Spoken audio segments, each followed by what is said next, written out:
Hi guys, it's Kevin here. Most of the people that know me already know this, but some of the people that don't know me may not know this.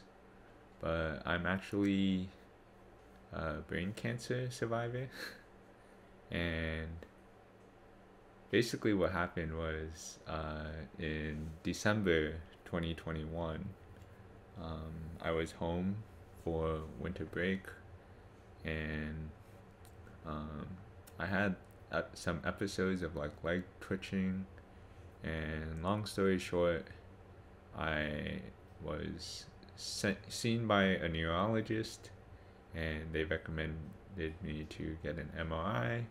And in the MRI waiting room, I had a seizure. They took me to the hospital, and I got an MRI at the hospital, and they found my tumor. And yeah, so pretty much since then, I've been on anti seizure medication. They put me on steroids to keep me stable for that time. And I got surgery in February 2022. Um, and brain surgery was one of the scariest things that I can imagine.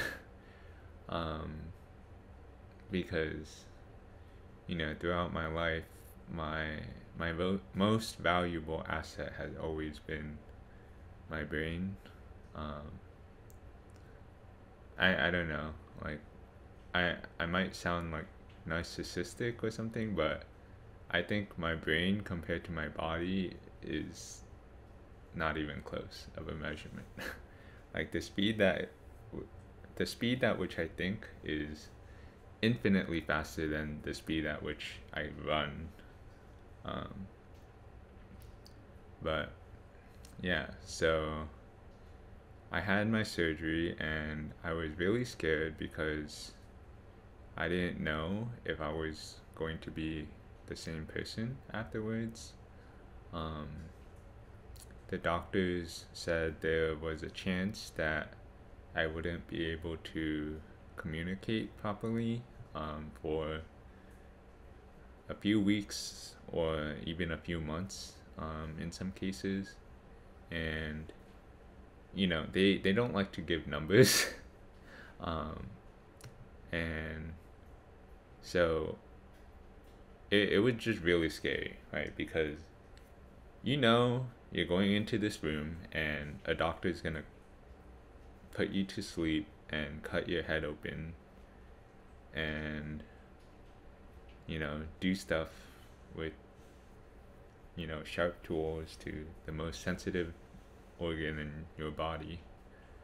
um, but thankfully I'm really grateful that the doctors did a great job, and I didn't really experience too many symptoms.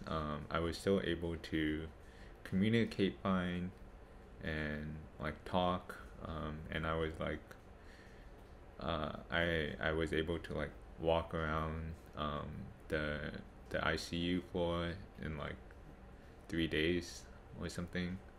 Um, but yeah, so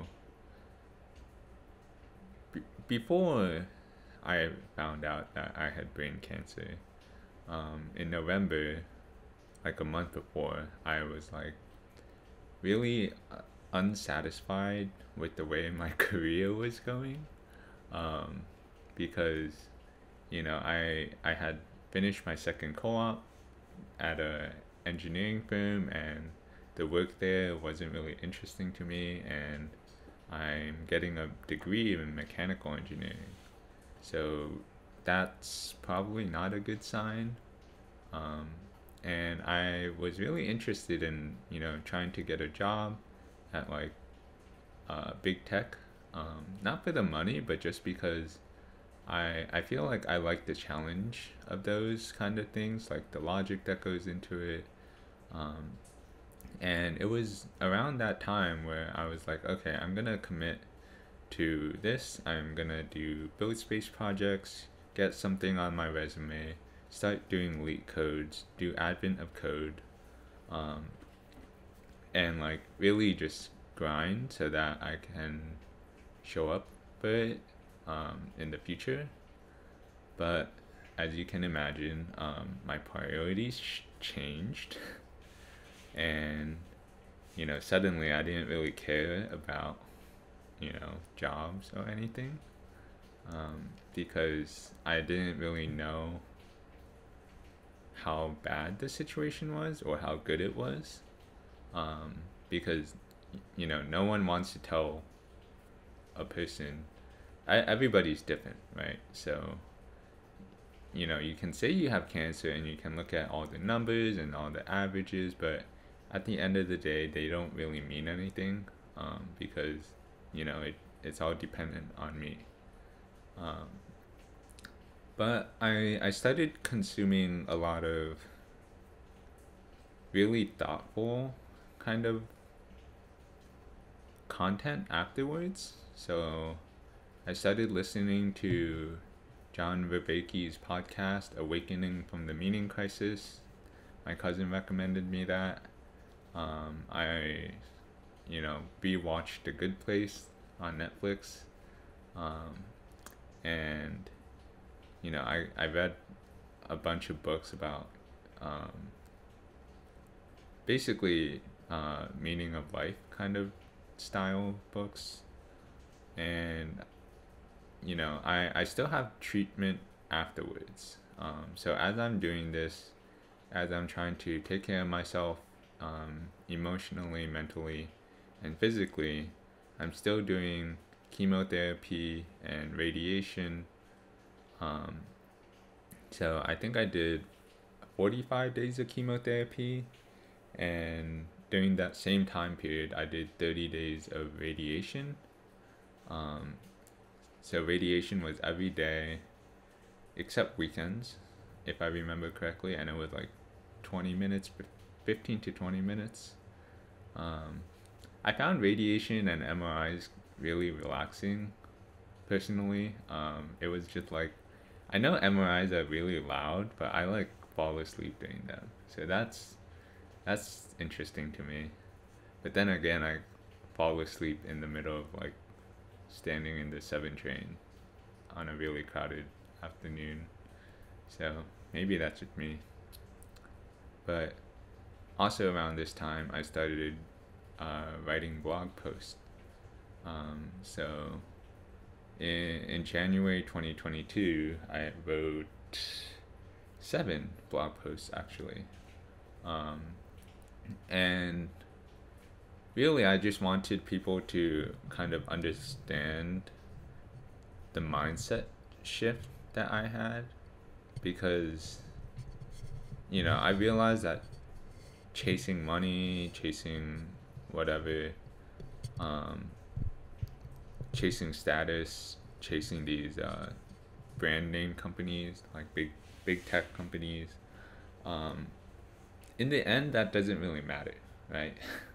Because if you die, you're dead, you know, and people aren't going to be like, ah, that kid was such a great tech worker, or yeah, like I don't want people to remember me for being like, you know, for where I went or what I did, right?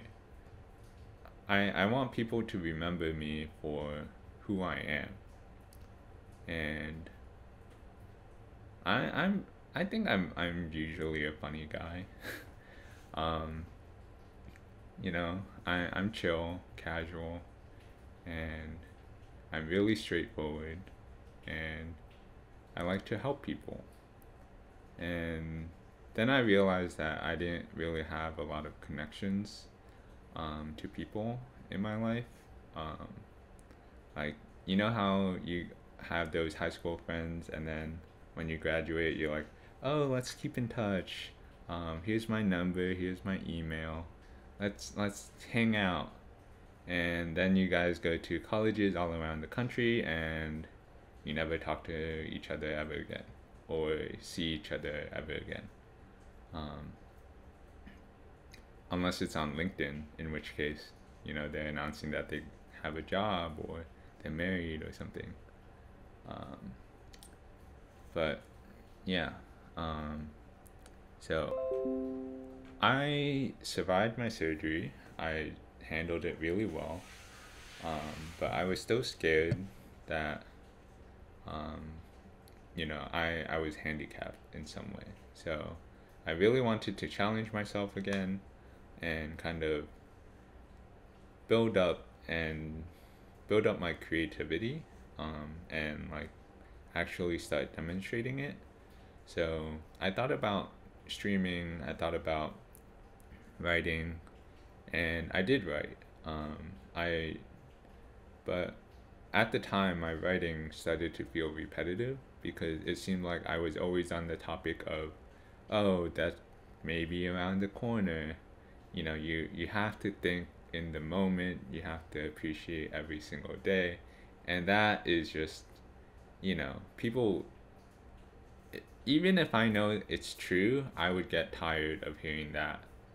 You know, this is it, kind of thing. Every couple weeks, every month.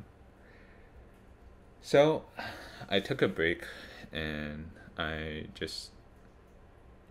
took a break from posting, but I just consumed and tried to gain perspective. And I went back to school in person in the fall.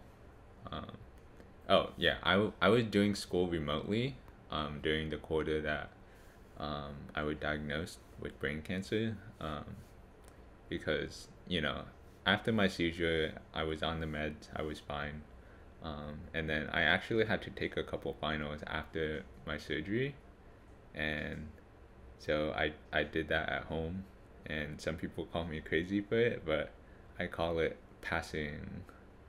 Um, yeah, I'm not graduating late. I was determined to do it on time. Um,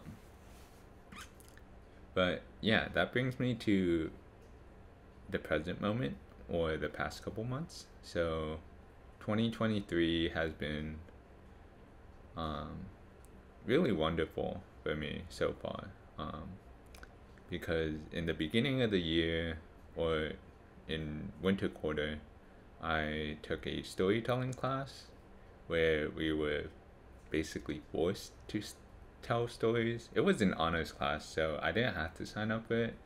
But like I said, I wanted to challenge myself, and this was my opportunity. And I told a story. I took a storytelling class where I told 3 stories, and I wrote about my experience on my blog. If you want to check that out, I'm not going to cover all of my stories in the same detail because this video is already going kind of long. But I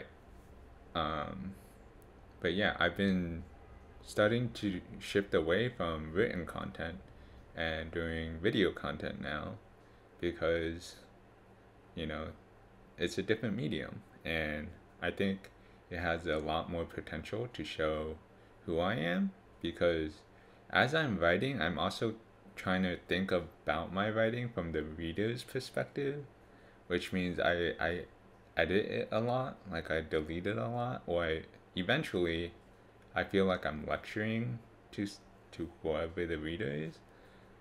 So it's not genuinely for myself.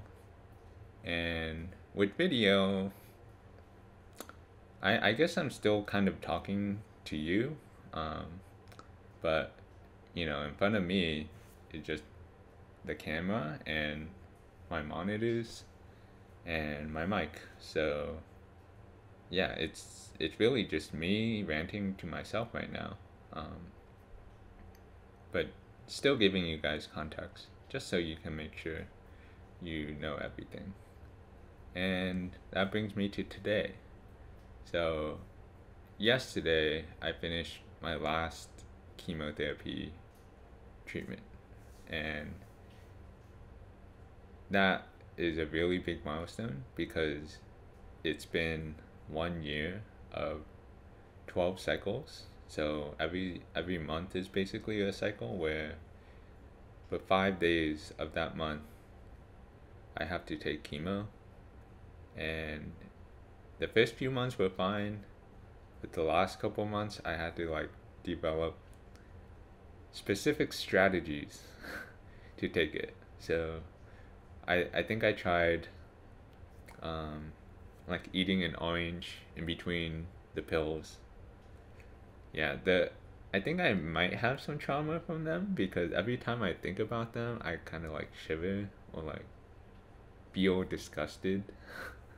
Um, and then I had one where I was drinking soda, like orange soda or Coke, um, in between to like get the taste away. Um, and for the past 2 months, I've been using yogurt, and that is also getting kind of difficult for me to eat because now when I eat yogurt by itself or that specific brand of yogurt, it's kind of like the chemo might be inside. um, but yeah, I think I'm finally coming to terms with it's over for now, and probably for at least another, hopefully never, but at least a couple of years. Um,